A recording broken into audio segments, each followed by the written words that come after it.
各位观众朋友们，大家好，我是惠子。火箭队三人组在动画中是非常复杂的角色，他们平时总是担任搞笑担当，一次次的想要抓住皮卡丘，却一次次的失败，却在造机器人、自己开店等其他方面有着极高的天赋。他们表面上是无恶不作的火箭队，但是总在关键时刻出手帮助小智等人。最值得一提的是，他们对于自己的宝可梦非常好，以至于到他们分开会让屏幕前的人也感同身受。那么一起来看看他们和哪些宝可梦有过分别的经历吧。1. 鲤鱼王。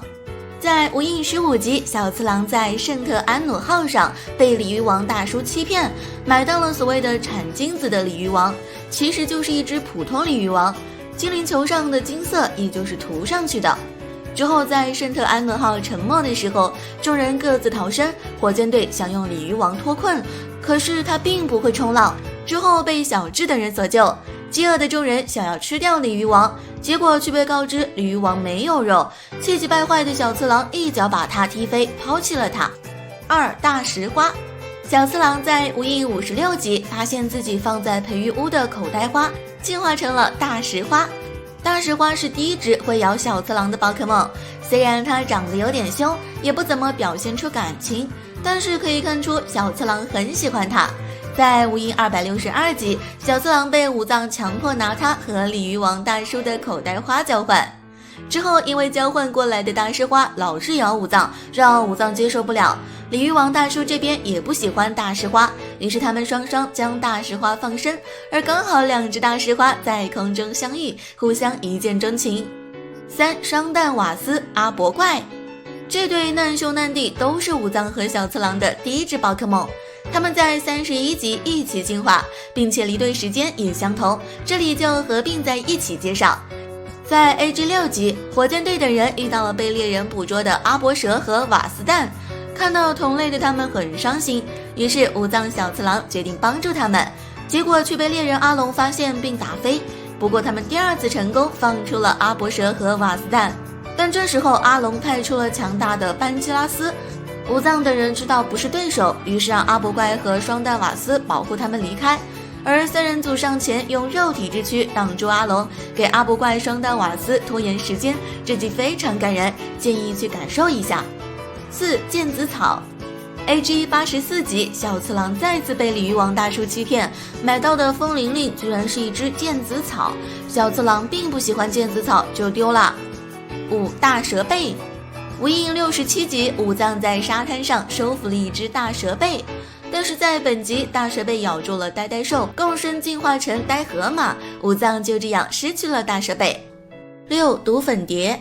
在 AG14 集中，武藏在被打飞的时候掉到了一棵树上，并且收服了这只刺尾虫，后来它进化成了毒粉蝶。